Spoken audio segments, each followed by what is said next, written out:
तो हाँ जी स्टूडेंट्स, आज की क्लास में बच्चे हम ओपन एंड क्लोज स्फीयर की एक और मोस्ट इम्पॉर्टेंट थ्योरम करने जा रहे हैं। तो बच्चे आप लोग ध्यान से देखना। तो बच्चे अगर ये वीडियो आप देखना चाहते हैं तो इसके रिगार्डिंग आपको पहले वाली वीडियो की थ्योरम्स देखनी होंगी। अगर वो आपको समझ में आ गई हैं तो आज का कंसेप्ट बहुत सिंपल है बच्चे। कल हमने दो थ्योरम्स की थी, each open sphere is an open set और union of two open set is an open sets. और उसके अलावा हमने पढ़ा था कि कई सारे ओपन सेट्स का यूनियन भी ओपन सेट होता है। तो बच्चे आज की थ्योरम कल जैसी थ्योरमों के ही जैसी हैं। तो हमारे पास हेडिंग है इन अ मीट्रिक स्पेस, किसी भी मीट्रिक स्पेस के अंदर वो कहता प्रूव करो each close sphere is a close set. Each close sphere is a closed set. बच्चे कल का स्टेटमेंट था each open sphere, each open sphere is a open set, पर आज का स्टेटमेंट है each close sphere is a close set, यानी हर एक क्लोज स्फीयर एक क्लोज सेट होता है, ये प्रूव करो।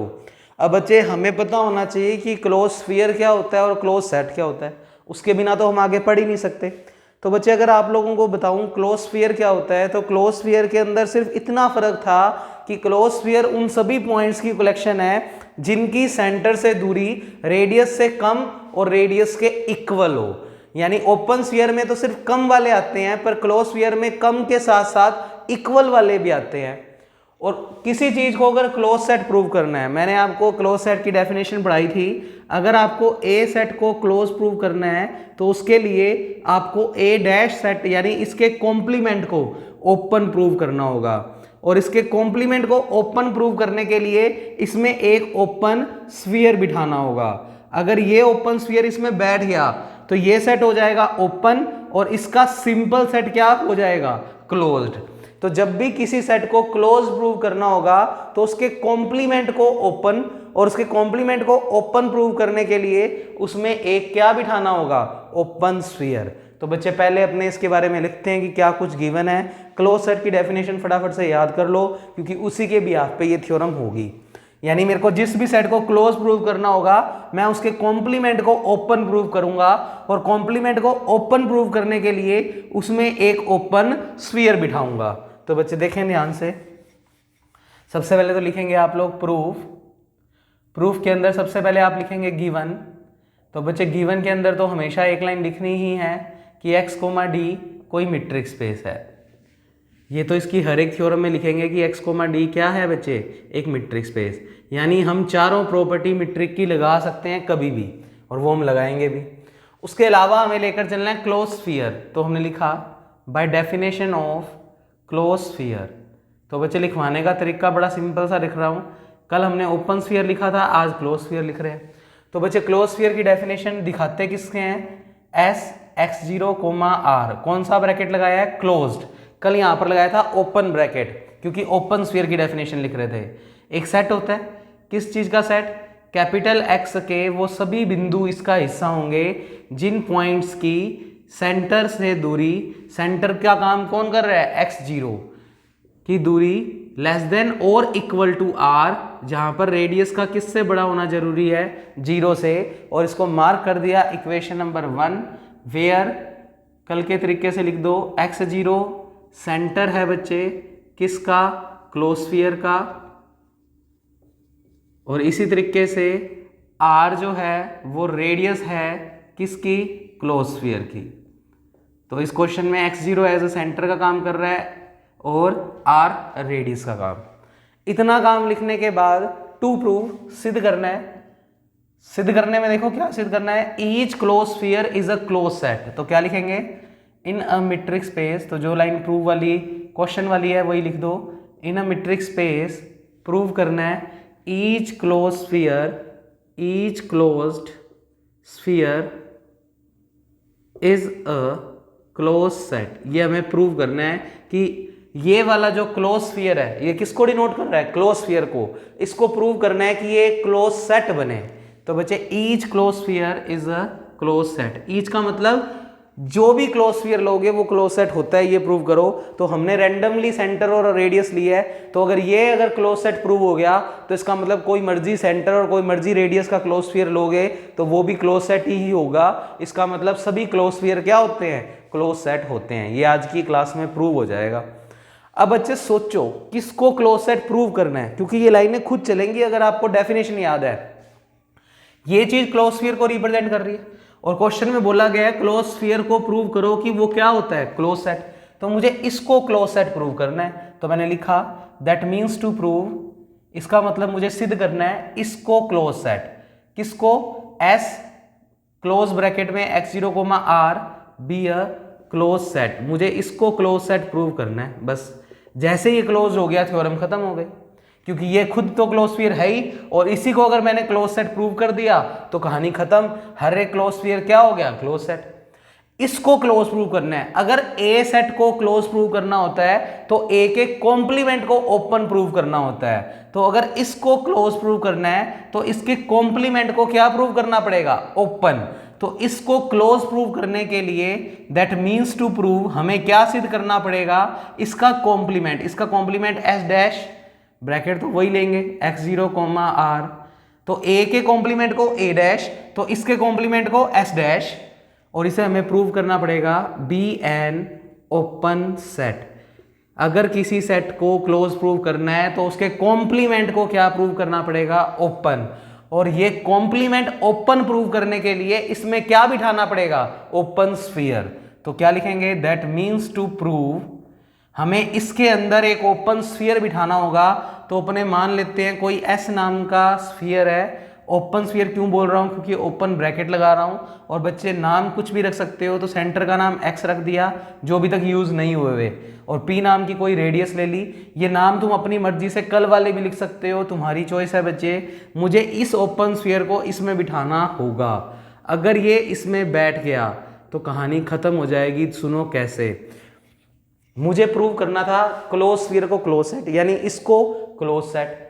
अगर ए को क्लोज प्रूव करना है तो उसके डैश को क्या प्रूव करना पड़ेगा, ओपन। और डैश को ओपन अगर प्रूव करना है तो उसमें क्या बिठाना पड़ेगा, ओपन स्फीयर। अब तुम्हें पता लग रहा है कि इसमें एक्स सेंटर का काम कर रहा है और पी रेडियस का। और आपको कल भी मैंने एक काम एक्स्ट्रा करवाया था, इसको इसमें बिठाना तो है ही। वो बिठाने का कंसेप्ट हमें पता है कि इससे कुछ मांगेंगे और वही एलिमेंट कुछ ना कुछ करके इसमें बिठाएंगे। अगर बैठ गया तो ये बंदा इसमें चला जाएगा, और अगर ये बंदा इसमें चला गया, एक ओपन स्फीयर इसमें चला गया, तो ये खुद क्या हो जाएगा, ओपन सेट। और अगर ये डैश ओपन हो गया तो सिंपल वाला क्या हो जाएगा, क्लोज्ड। थ्योरम खत्म हो जाएगी। अब मेन फोकस, इसको इसमें तो बिठा दें, पर इसमें जो P नाम का बंदा रेडियस का काम कर रहा है, ओपन स्फीयर के लिए, क्लोज स्फीयर के लिए जरूरी है कि ये जो रेडियस होती है वो 0 से बड़ी होनी चाहिए। तो हमें पहले शो करना पड़ेगा ये रेडियस किससे बड़ी हो, 0 से। ये इसमें बिठाने का तरीका हम जानते हैं, इससे कुछ ना कुछ लेंगे और वही कुछ ना कुछ एलिमेंट इसमें बिठाएंगे। पर उससे पहले हमें ये शो करना पड़ेगा कि जो P मैंने अपनी तरफ से रेडियस के रूप में लिया है, क्या वो 0 से बड़ा है भी या नहीं। तो सबसे पहले इस लाइन को तो बॉक्स में बंद कर दो, ये हमें प्रूव करनी है। ये कॉम्प्लीमेंट का साइन है, डैश थोड़ा सा टेढ़ा लगा सकते हो, ठीक है बच्चे। तो आपको विजिबल होगा, दिख रहा होगा, तो क्लियर है। इसको इसमें बिठाएंगे, पर पहले शो कर रहे हैं। First of all we will prove कल की तरीके से बच्चे। कल रेडियस का नाम शायद कुछ और था, आज रेडियस का काम कौन कर रहा है। मैं हमेशा बता दूं, ओपन स्फीयर या क्लोज स्फीयर में पहली चीज सेंटर को और दूसरी चीज रेडियस को बताती है। तो मेरे लिए रेडियस का काम कर रहा है P और सेंटर का काम कर रहा है X। सेंटर के लिए कुछ बताने की जरूरत नहीं होती, पर रेडियस को शो करना पड़ता है कि वो बंदा 0 से बड़ा है भी या नहीं। तो P को मैं पहले प्रूव करूंगा कि वो 0 से बड़ा आ रहा है या नहीं। कल शायद S नाम था, आज P नाम से रेडियस ले ली, कोई फर्क नहीं पड़ता। नामों में कंफ्यूज होने की जरूरत नहीं है, कंसेप्ट्स को याद रखो कि रेडियस जो भी चीज़ लोगे उसको 0 से बड़ी प्रूव करो, रट्टे मत मारा करो, थ्योरम्स के समझा करो।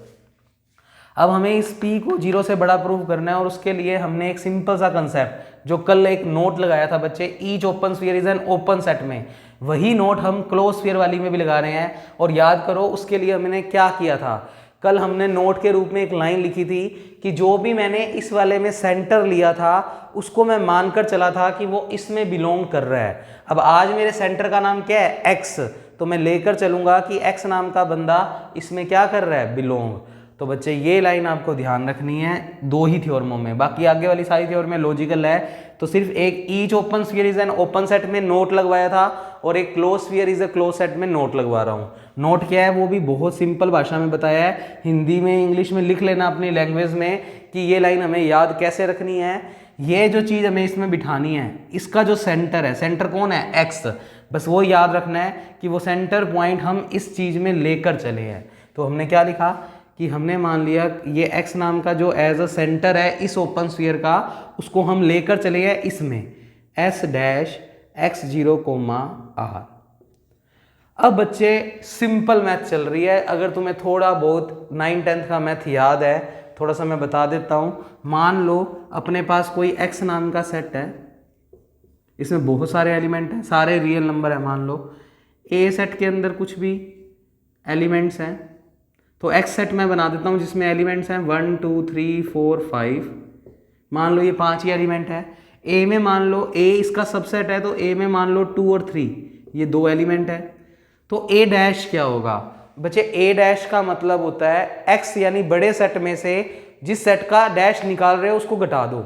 मैं a का कॉम्प्लीमेंट निकाल रहा हूँ तो x में से a को घटा दो, तो ये बचा हुआ पोर्शन जो मैंने लाइनों से लिखा है बच्चे, ये a डैश को शो कर रहा है। बड़ा लॉजिकल बात है बच्चे, ये चीज़ें तुमने पढ़ी हुई है। ये जो लाइन वाला एरिया है वो किसको शो कर रहा है, a डैश।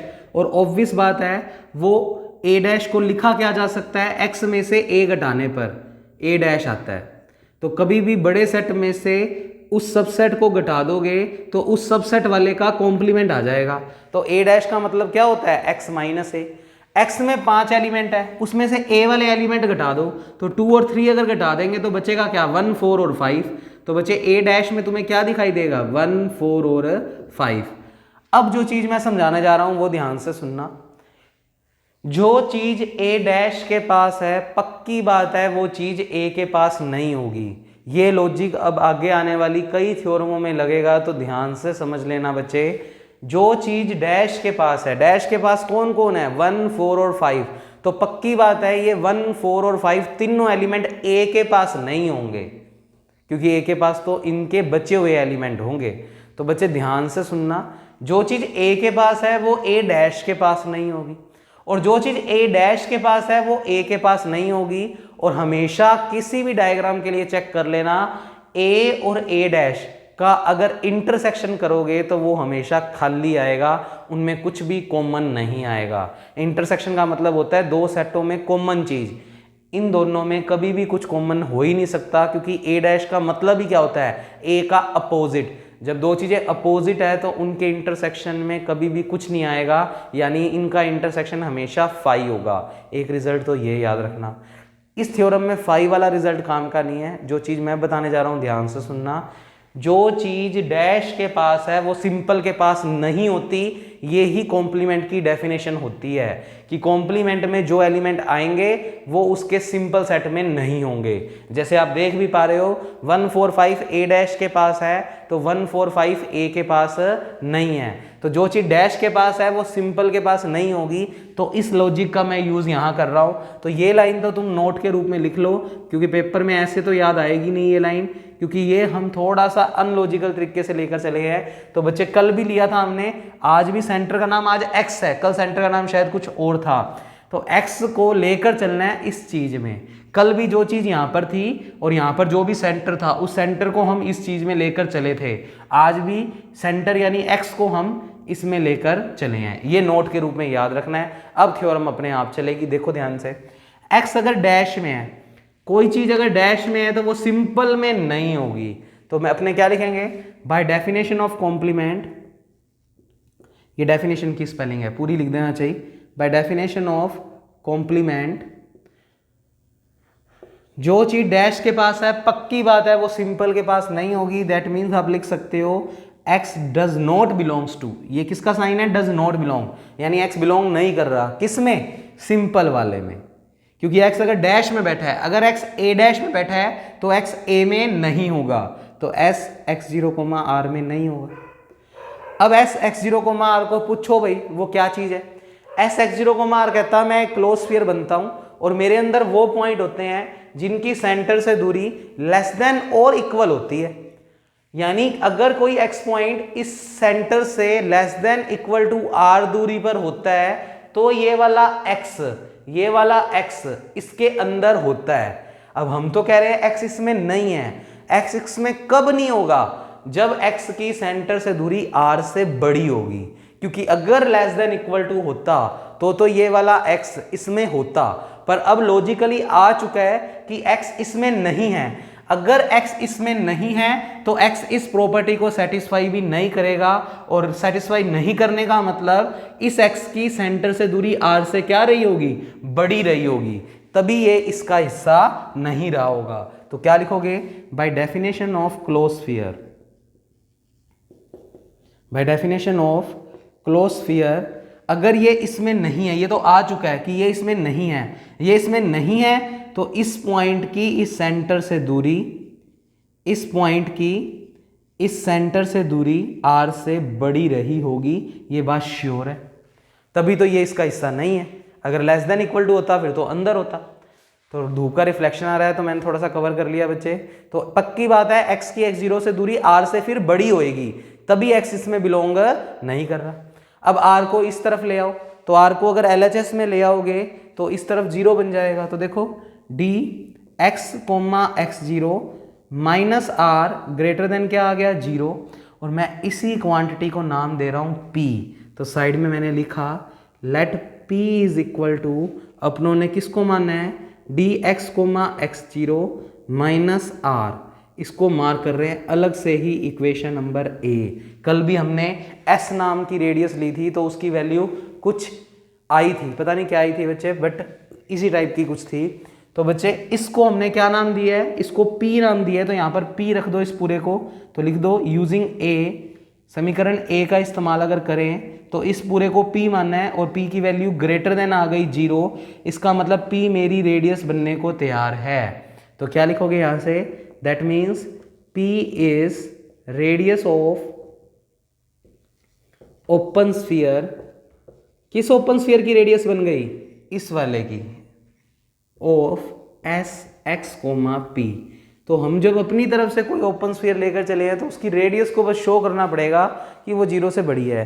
एक्चुअल में हर थ्योरम में नहीं प्रूव करेंगे कि रेडियस 0 से बड़ी होती है।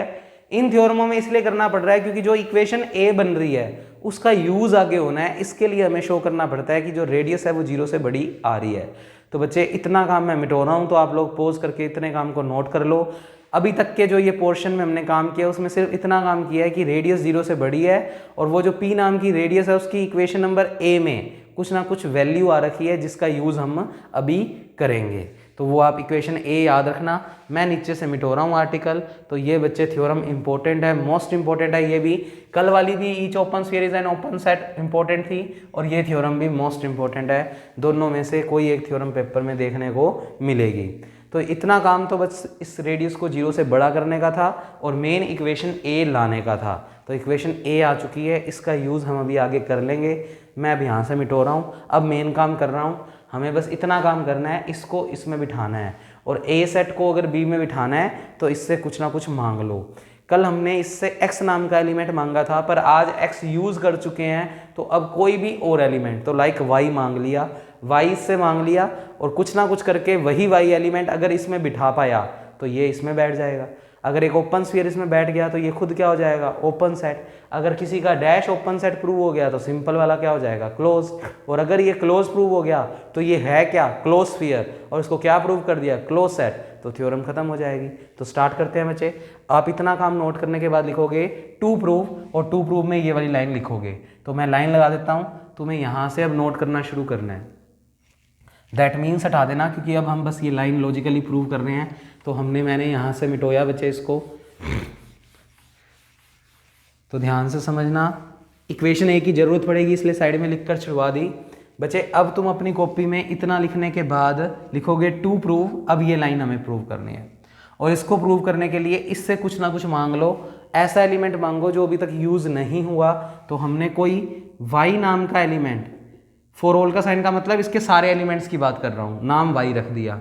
y नाम का एलिमेंट किससे मांग लिया, s x, p, और बात को समझो, ये ओपन ब्रैकेट है, इसका मतलब ओपन स्फीयर है, p यहाँ पर रेडियस है और x एज अ सेंटर है। तो हमने y नाम का एलिमेंट इससे मांग लिया और हमें यही वाला y इसमें बिठाना है। तो टू प्रूव में अब बस इतनी सी लाइन सिद्ध करनी रह गई, इसी y को हमें बिठाना है किसमें, s डैश x0, r। अगर बैठ गया तो थ्योरम खत्म हो जाएगी, क्योंकि देखो फॉर ऑल का मतलब इसके सारे एलिमेंट इसके अंदर जाकर बैठ गए, और अगर इसके सारे एलिमेंट इसमें बैठ गए तो इसका मतलब ये इसका क्या हो गया, सबसेट, ये इसमें कंटेन कर गया। तो बस यही तो करवाना है हमें। तो बस अब पूरा फोकस इसको इसमें बिठाने का है। वो कैसे बैठेगा वो तो बाद में देखेंगे, पहले जो चीज़ लेकर चलते हैं उसको बुला लिया। तो ये चीज़ हम मानकर चले हैं, इसको बुला लिया। फॉर ऑल y हम लेकर चले हैं किस में, एस एक्स कोमा पी में। अब बस डेफिनेशंस आनी चाहिए बच्चे, ये ओपन ब्रैकेट है तो ओपन स्फीयर की डेफिनेशन आनी चाहिए। अगर y ओपन स्फीयर के अंदर है, अंदर ही तो दिखा रहा है क्योंकि y इसमें बिलोंग कर रहा है, इसका मतलब y इस सेट का हिस्सा है। अगर y इसमें बिलोंग कर रहा है तो y की इसके सेंटर से दूरी रेडियस से कम रही होगी। रेडियस का नाम क्या है, p। मैं तुम्हारे लिए डेफिनेशन लिख देता हूं इस ओपन स्फीयर की। एस एक्स कोमा पी एक सेट होता है उन सभी पॉइंट्स का नाम कुछ भी रख दो जो कि कैपिटल एक्स से आ रहे हैं, जिन पॉइंटों की सेंटर से दूरी, सेंटर का काम कौन कर रहा है, एक्स, रेडियस का काम कौन कर रहा है, पी, और प्रूव कर चुके हैं कि पी रेडियस 0 से क्या है, बड़ी। तो ये डेफिनेशन हो गई एस एक्स कोमा पी की। अब पॉइंट का नाम अल्फा ना होकर, देखो ध्यान से, अल्फा इसका कब होगा, जब अल्फा की इसके सेंटर से दूरी रेडियस से क्या होगी, कम। ये ओपन स्फीयर की डेफिनेशन है। यहां पर y चल रहा है इसके अंदर, अगर y इसके अंदर है तो y की सेंटर से दूरी रेडियस से क्या होगी, कम। तो अल्फा की जगह बस y रख दो। तो क्या लिखोगे, by definition of open sphere, क्योंकि ये एक ओपन स्फीयर को रिप्रेजेंट कर रहा है, ओपन ब्रैकेट लगा हुआ है। By definition of open sphere आप कह सकते हो y की x से दूरी, y की x से दूरी किससे कम, रेडियस। रेडियस का काम कौन कर रहा है, p। तो ये लाइनें अपने आप चल रही है अगर आपको डेफिनेशन अच्छे से रट गई। अब देखो यहां तक तो लॉजिकल तरीके से पहुंचे। अब मुझे पता है कि एक्चुअल में मुझे कहां तक जाना है, तो उसके लिए मैं ये स्टेप पहले ही कर रहा हूं। आपको अगर याद में ना आए तो आप लास्ट में भी कर सकते हो, क्योंकि मुझे पता है मुझे किस चीज़ की वैल्यू चाहिए, तो मैं यहीं कर रहा हूं। तो यहां मैं क्या कर रहा हूं बच्चे, मैं यहां पर yx को पलटकर M3 प्रॉपर्टी से लगा क्यों सकता हूं, क्योंकि मीट्रिक स्पेस गिवन है तो चारों प्रॉपर्टी गिवन है। तो बाय M3, ये साइड में लिख दो, बाय M3 प्रॉपर्टी dyx को पलटकर जानबूझकर लिख देंगे हम dx comma y less than क्या चल रहा है, p। अब आपको हो गई ये हमें कैसे याद रहेंगे, तो आपको कह ही रहा हूं कि याद रखने की जरूरत ही नहीं है। जब आप मेन स्टेप करोगे उसमें अपने आप जो चीज़ बनेगी तो आपको पता लग जाएगा कि हमें किस चीज़ की वैल्यू चाहिए, क्योंकि मुझे पता है, इसलिए मैं पहले से ही करके छोड़ रहा हूँ ये स्टेप्स। आप चाहिए यहाँ तक करके एक बार वो काम करना शुरू कर देना जो हमें करना है।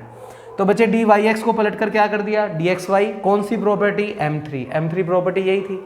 फिर दोनों तरफ माइनस से मल्टीप्लाई कर दिया तो ये बना माइनस का dx कोमा y, और बच्चे ये लेस देन का साइन चेंज होकर किस में कन्वर्ट हो जाएगा, ग्रेटर देन में।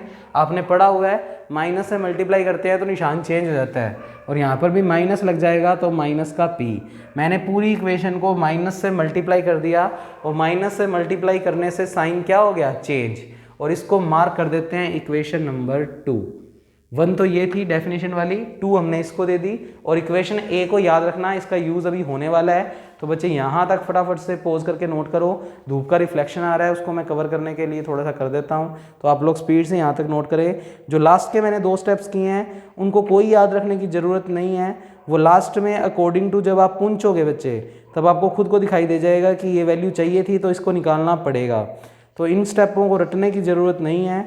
ये जो लास्ट में मैंने 2 स्टेप लिखे हैं वो मेरे को तो पता थे, इसलिए मैंने लिख दिए कि बाद में फिर अपने को दिक्कत ना आए उनको घुमाने में। तो बच्चे यहाँ तक हम पहुँच गए।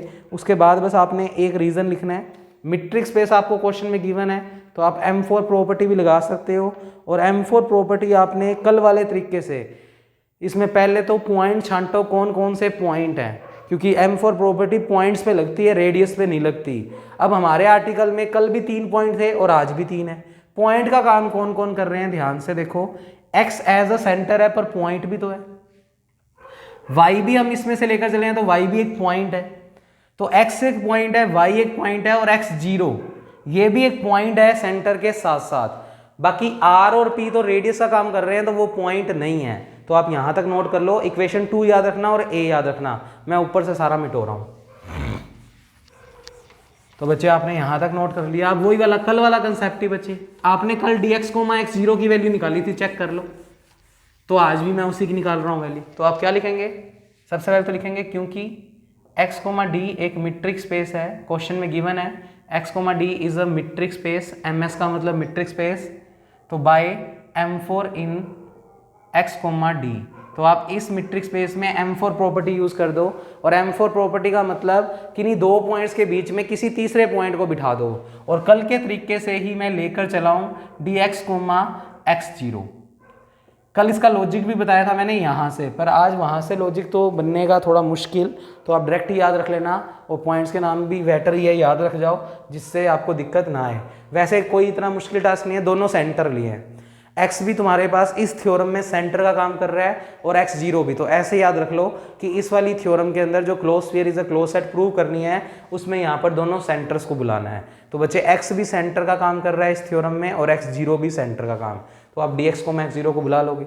और M4 लगाने का मतलब इसमें किसी तीसरे बंदे को बिठाना है। अब पॉइंट कौन है, y, तीसरा पॉइंट सिर्फ y है, बाकी दोनों तो रेडियस है, r भी रेडियस है और p भी रेडियस है। तो बच्चे अब की बार y को बिठाएंगे, तो y को बिठा दो dx, y plus dy, x0। तो पॉइंट्स के अगर रट्टे मारो तो फिर बात अलग है बच्चे, अदरवाइज बातें ध्यान में रखो और साइड में लिखो कि हमें dx, x0 बुलाने का मतलब दोनों सेंटर्स को बुलाना है। जो दो स्फीयर चल रहे हैं हमारे पास, उन दोनों के जो सेंटर थे उनको बुलाया, और तीसरा पॉइंट y है, तो हमने x और x0 के बीच में y को बिठा देना है। अब y को बिठा देने के बाद यहाँ से dxy की वैल्यू निकाल लो। तो बच्चे ये स्टेप उधर जाकर माइनस का हो जाएगा, तो मैं इस स्टेप को पहले लिख रहा हूँ, या चलो इसको उधर ले जाते हैं। तो बच्चे dx, x0 ये स्टेप उधर ले गए, तो माइनस का dy, x0, और बच्चे ये वैल्यू किसकी निकाली है हमने, less than equal to dx, y। यहाँ तक की वैल्यू निकालने के बाद आप लोग ध्यान से देखें, तो बच्चे इतने स्टेप हम परफॉर्म कर चुके हैं। 2 मिनट, ये स्टेप मत करो, स्किप कर दो एक बार। यहां से दिमाग लगाते हैं, देखो dx, x0 चाहिए हमें, तो आप पहले इस dxy को उधर ले जाओ तो बेटर रहोगे। तो ये dxy इधर ले जाओ, तो ये बनेगा dx, x0 minus dx, y, और लेस देन इक्वल टू चल रहा है बच्चे dy, x0। इसको अलग से क्यों रखा y, x0 को, क्योंकि इसका पूरी थ्योरम के अंदर अभी तक कोई वैल्यू नहीं है, पर इधर वाली साइड की वैल्यू LHS की कुछ ना कुछ वैल्यूज हैं।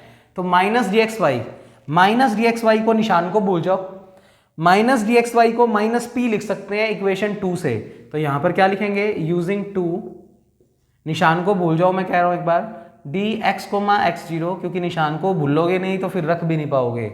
माइनस का dxy लिख सकता हूं माइनस का p, तो इसको लिख दिया माइनस का p, और जहां पर माइनस का p लिखा है वहां साइन ओपन नहीं करना, जहां माइनस का p लिखा है वहां साइन ओपन नहीं करना, इक्वल का साइन नहीं है तो इक्वल का साइन भी नहीं लगेगा, और जहां पर माइनस p रखा है वहां पर साइन ओपन नहीं करना, जहां पर माइनस p रखा है वहां पर साइन ओपन नहीं करना, तो इस तरफ आएगा।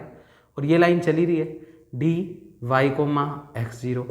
अब समीकरण a तुम्हारे सामने है बच्चे, dx, x0 माइनस p, ये p उधर जाकर माइनस का हो जाएगा और माइनस का r इधर आकर प्लस का हो जाएगा। तो यहां से अगर प्लस r की वैल्यू निकालूं तो वो आएगी dx, x0 माइनस p। तो अपने समीकरण a से मान रख रहे हैं, तो ध्यान से देखो, मैं साइड में लिख कर भी दिखा देता हूं। तो अपने साइड में पहले इक्वेशन a बुलाई, इक्वेशन a है p is equal to dx, x0 minus r को इधर ले जाओ, p को उधर ले जाओ, तो r इधर आकर हो गया प्लस का और p उधर जाकर हो गया माइनस का, तो dx, x0 माइनस p।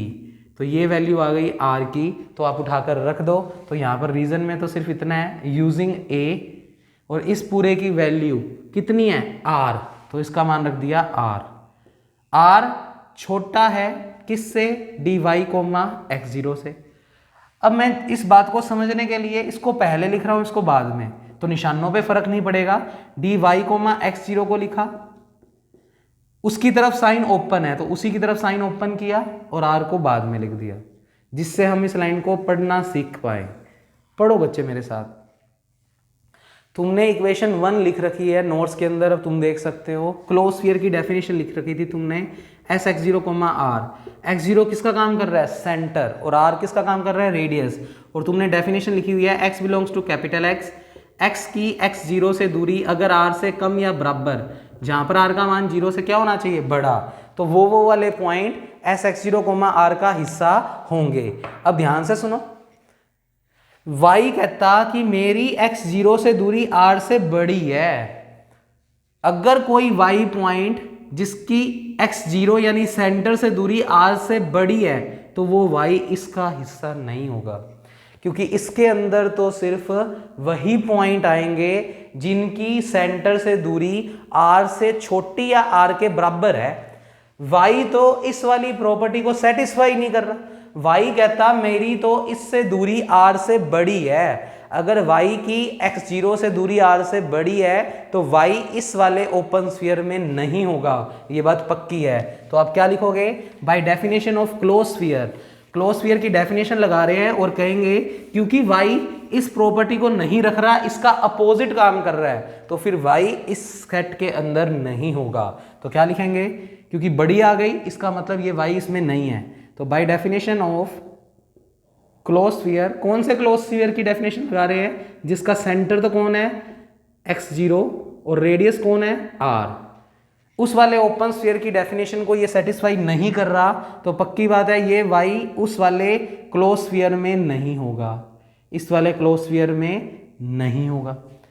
अभी तुम्हें पिछले पेज पे एक बात समझाई थी कि जो चीज़ सिंपल के पास नहीं है वो डैश के पास होगी। तो आप क्या लिखोगे? दैट मीन्स अगर y इसमें नहीं है, सिंपल में नहीं है, तो y किस में होगा? एस डैश में। और आप अपने नोट्स देख सकते हो, अब लाइनें मैं मिटो चुका हूं। मुझे यही प्रूव करना था कि ये y किस में चला जाए? S dash x zero comma r. आप y लेकर चले थे एस एक्स कोमा पी का, और आपने करते करते उसी y एलिमेंट को किस में बिठा दिया?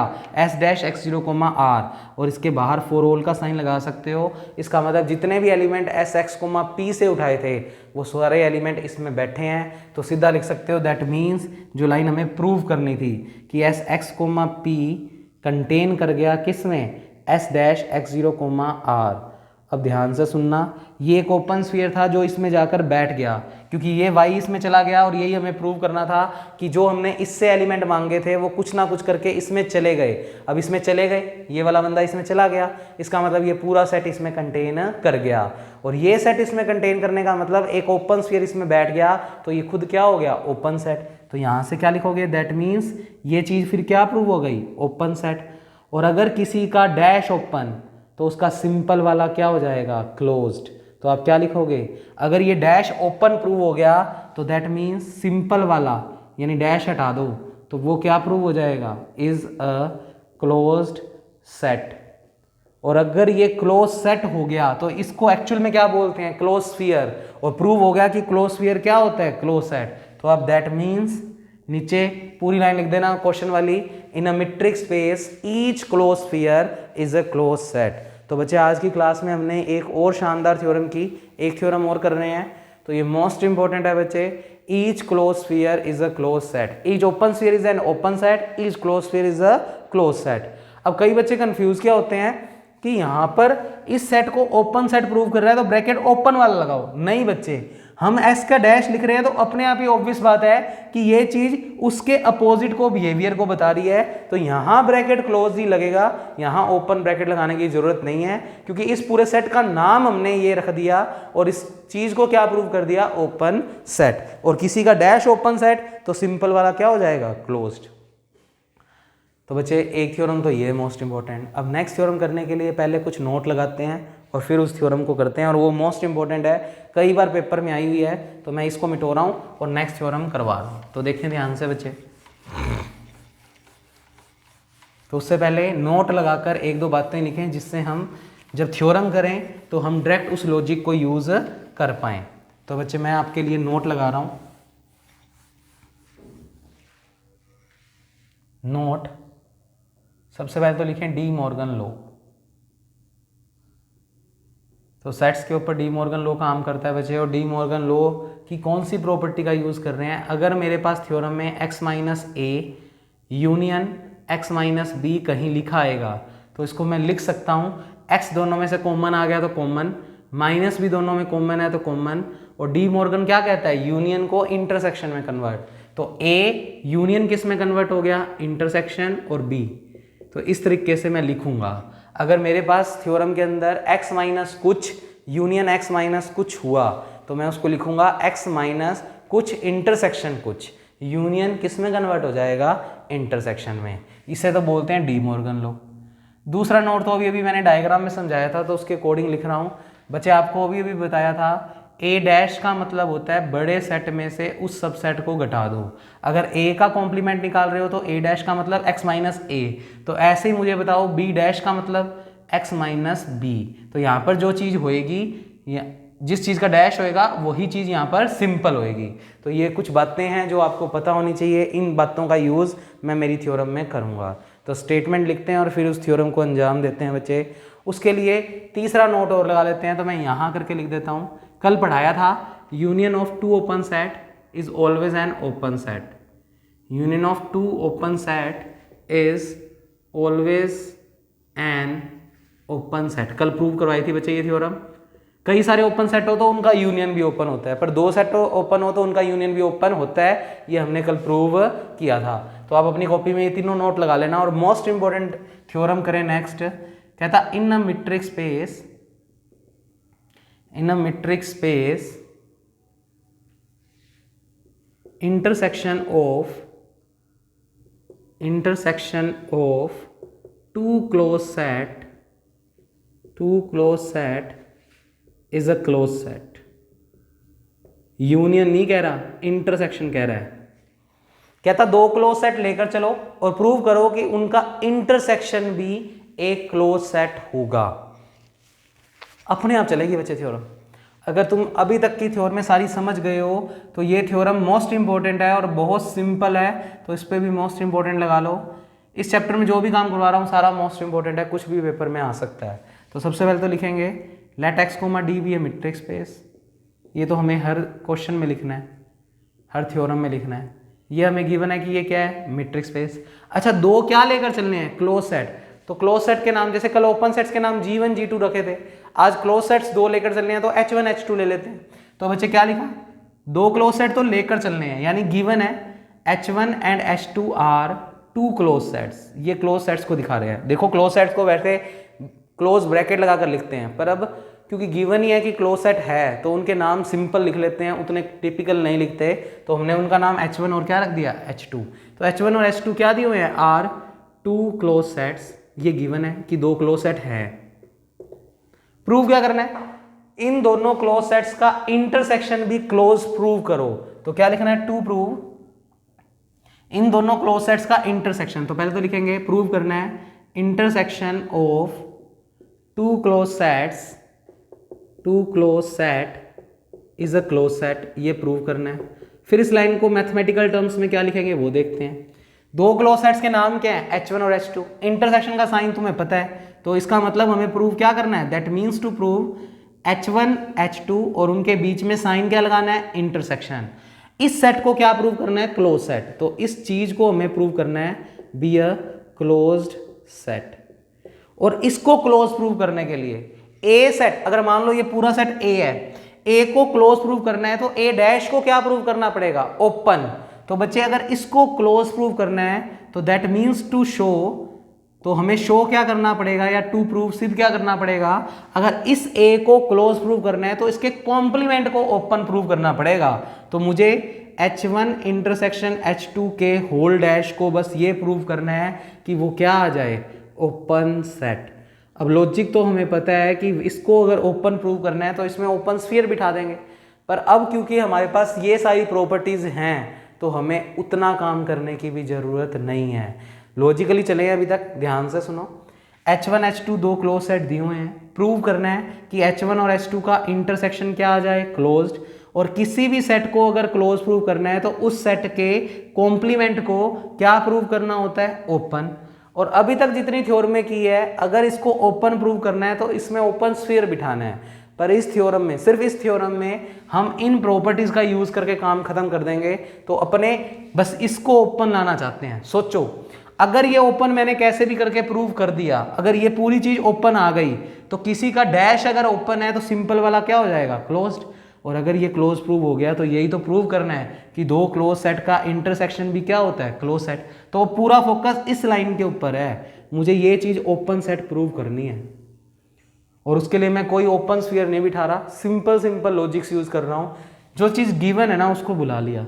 H1 और H2 गिवन है कि वो क्लोज सेट हैं, तो लिखा since H1 and H2 are two close sets.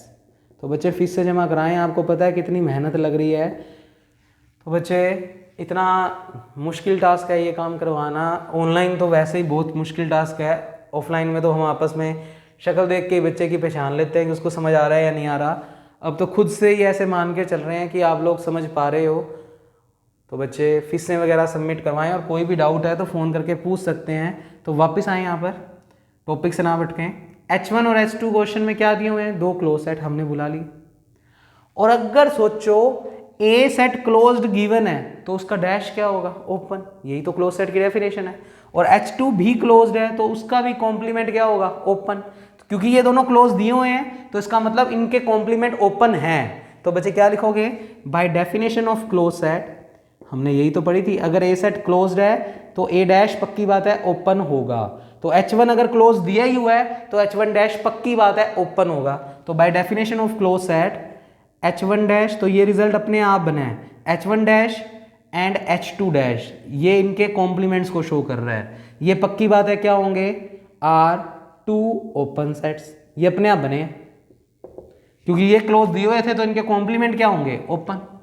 अब तीसरा नंबर नोर्थ में दिख रहा है बोर्ड पे, दो ओपन सेट कोई मर्जी हो उनका यूनियन हमेशा ओपन सेट होता है। तो क्या लिखेंगे, वी नो दैट, हम जानते हैं कि, क्या जानते हैं, union of two open set, union of two open set is always an open set, is always an open set. दो सेट जो कि ओपन हो उनका यूनियन हमेशा क्या होता है, ओपन। तो लाइट का रिफ्लेक्शन आ रहा है बच्चे, उसको मैं कवर कर देता हूं। यूनियन लिखा हुआ है, we know that union of two open set is always an open set. ये लॉजिक हम पढ़ चुके हैं तो उसका इस्तेमाल कर रहे हैं। तो बच्चे देखो ध्यान से, ये भी ओपन है, ये भी ओपन है, और पढ़कर आए हैं दो ओपन सेट का यूनियन भी हमेशा क्या होता है, ओपन। तो अगर ये ओपन है, ये ओपन है, तो इनका यूनियन भी क्या होगा, ओपन, इस थ्योरम से जो कल प्रूव करवाई थी। तो क्या लिखोगे, H1 dash union H2 dash, यानी ये दोनों ओपन सेट थे और इस लॉजिक से इन दोनों ओपन सेट्स का यूनियन पक्की बात है क्या होगा, ओपन सेट। तो मेरे को लगता नहीं कि अभी तक की थ्योरम में कोई दिक्कत है। जो बॉक्स में बंदा है वो लाइन प्रूव करनी है। अगर वो प्रूव हो गई, किसी का डैश ओपन प्रूव हो गया तो सिंपल वाला क्या प्रूव हो जाएगा, क्लोज्ड, और थ्योरम खत्म हो जाएगी कि दो क्लोज सेट का इंटरसेक्शन हमेशा क्या होता है, क्लोज सेट होता है। तो पूरा फोकस इस लाइन को प्रूव करने में है और यहां तक पहुंच चुके हैं। अब H1 डैश को क्या लिखेंगे बच्चे, नोट नंबर 2 देखो, अगर यहां पर H1 डैश है तो यहां पर H1 आएगा, अगर यहां पर H2 डैश है तो यहां पर H2 आएगा। तो मैं H1 डैश को क्या लिख सकता हूं, तो यहां पर साइड में नीचे लिखा H1 डैश का एक नाम और क्या होगा, X में से H1 को घटा दो। X में से A को घटाते हो तो A डैश, अगर X में से H1 को घटाओगे तो H1 डैश आएगा। तो X में से H1 को घटाएंगे तो H1 डैश आएगा। और सिमिलर H2 डैश का मतलब है X माइनस H2, रख दो आप यहां पर, रख दो X माइनस H1 और H2 डैश की वैल्यू रख दो X माइनस H2। लाइन अभी भी चल रही है, ओपन सेट, शब्दों में फर्क नहीं पड़ेगा, सिर्फ इन सेटों के नामों में फर्क पड़ जाएगा। तो रखते हैं, तो मैं ऊपर से मिटो रहा हूं बच्चे, क्योंकि मुझे ये प्रॉपर्टी भी यूज करनी है तो इसको मैं रखे रहने देता हूं। अब यहां से मैं मिटो रहा हूं, तो आप पॉज करके इतना काम नोट कर लो, बस थ्योरम खत्म होने ही वाली है बच्चे। अब ये लॉजिक्स कुछ नहीं चाहिए तो ये हटा दिए, डी मॉर्गन अभी चाहिए तो उसको रख रहे हैं। तो देखें ध्यान से,